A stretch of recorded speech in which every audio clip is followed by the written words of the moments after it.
सुंदरता किसे आकर्षित नहीं करती है, चाहे वो व्यक्ति की हो, वस्तु की हो या फिर लिखावट की। आज हम बात करेंगे लिखावट की सुंदरता की। जी हाँ दोस्तों, जब भी हम सुंदर लिखावट यानी मोती जैसे अक्षर देखते हैं तो हमारी नज़र अनायास ही टिक जाती है।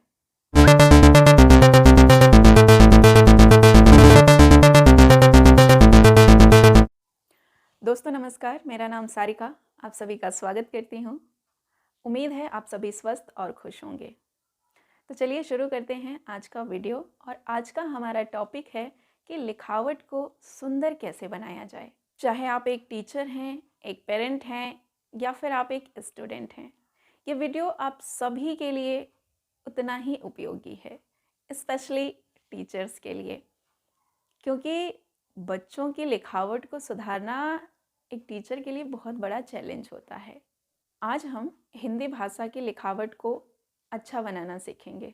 उसके लिए हमें कम से कम 2 चीज़ों की ज़रूरत पड़ेगी। उनमें से एक पेंसिल या फिर पेन। ये आपके ऊपर डिपेंड करता है कि आप कौन से बच्चे को आप लिखना सिखा रहे हो, अच्छा लिखना सिखा रहे हो। अगर बच्चा छोटा है तो ऑब्वियस सी बात है पेंसिल की ज़रूरत पड़ेगी, और अगर थोड़ा बड़ी क्लास में बच्चा है तो आपको पेन की ज़रूरत पड़ेगी। और उसके साथ साथ हमें ज़रूरत पड़ेगी एक कॉपी की, और वो कॉपी होगी इंग्लिश की। सुनने में थोड़ा अटपटा ज़रूर लग रहा होगा कि हिंदी की राइटिंग बनाएंगे और इंग्लिश की कॉपी में। हाँ, ऐसा ही है, हम हिंदी की राइटिंग को बनाना सीखेंगे लेकिन इंग्लिश की कॉपी में। उसका रीज़न ये है कि जो हमारी हिंदी की कॉपी होती है उसकी जो लाइंस होती हैं वो अपेक्षाकृत चौड़ी होती हैं। तो बच्चे को ये समझ में नहीं आता कि उसको अक्षर जो हैं या शब्द जो हैं कितने बड़े बनाने हैं। और अंग्रेजी की जो कॉपी होती है उसमें लाइंस जो होती हैं थोड़ी पतली होती हैं। तो ये हमें बहुत मदद करेगा। अभी जब हम आप लिखना बताएंगे तब आप देखेंगे कि वास्तव में ये बहुत कारगर है।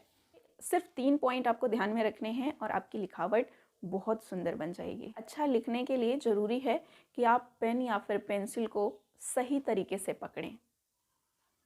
दूसरी चीज़ जो आपको ध्यान देनी है कि जो भी आपकी वर्णमाला के अक्षर हैं उनको आप अच्छे से बना लेते हो। आपकी कोशिश ये होनी चाहिए कि अक्षर बहुत ही सुंदर बने।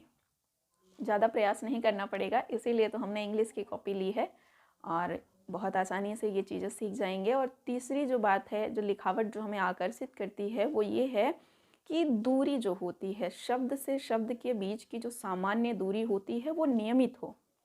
तो इन्हीं 3 बिंदुओं पर हम बात करेंगे और लिखावट को अच्छा बनाएंगे। मैं ये सारी चीज़ें इसलिए बता रही हूँ क्योंकि मैंने खुद अपनी क्लास में ये चीज़ अप्लाई किया और उसका बहुत ही बेहतर परिणाम मिला। आप देखेंगे कि पेन को यहाँ से पकड़ना है और पेंसिल को भी यहाँ पर पकड़ना है और इनकी दूरी लगभग सामान्य है। तो कहने का मतलब कि जब भी हम पेन और पेंसिल पकड़ेंगे हम नोक से 1 इंच, लगभग 1 इंच ऊपर पकड़ेंगे। ना तो हमें यहाँ पर पकड़ना है और ना ही यहाँ पर पकड़ना है। सही जगह ये है पेंसिल में और ये है पेन में।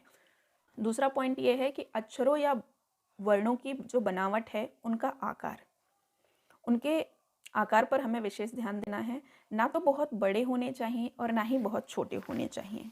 अब आती है कॉपी की बारी। हमने इंग्लिश की कॉपी क्यों ली है तो वो आप देखिए। 4 लाइनों में बटी हुई है ये कॉपी और हमें जो लिखना शुरू करना है वो इन 2 लाइनों में लिखना है। ये 2 लाइनें पर्याप्त हैं अच्छी लिखावट के लिए। इसमें शब्द ना तो बहुत ज़्यादा छोटे बनेंगे ना ही बहुत ज़्यादा बड़े बनेंगे। दूसरी बात क्या होता है कि बच्चा जब लिखना सीखता है तो कई बार वो क्या करता है कि जो लाइन है, वो जो अक्षर बनाता है, तो जैसे ये एक लाइन है, दूसरी को यहाँ करके छोड़ दिया या थोड़ा बड़ा करके छोड़ दिया। तो ये हमें इंग्लिश की कॉपी इसलिए ज़रूरी है कि जब भी हम कोई भी अक्षर बनाएंगे उसका जो आकार होगा लाल से नीली तक छुएगा। तो इसलिए ये बहुत ज़रूरी है कि जब भी आप बच्चों को सिखाएं तो इसमें सिखाएं। आप देखिए, एक सामान्य आकार का अक्षर यहाँ पर बन रहा है, ना बहुत ज़्यादा छोटा और ना ही बहुत ज़्यादा बड़ा।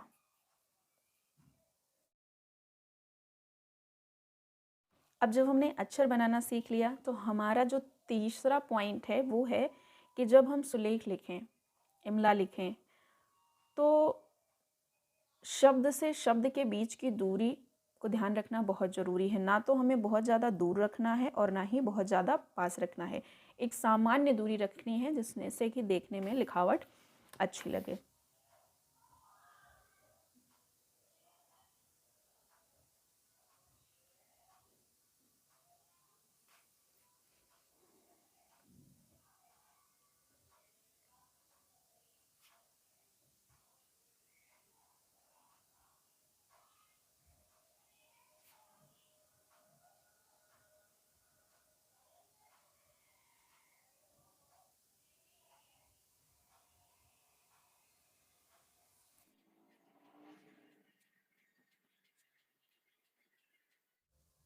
इस तरह से कुछ दिन आप बच्चों को इंग्लिश की कॉपी में प्रैक्टिस करवाइए।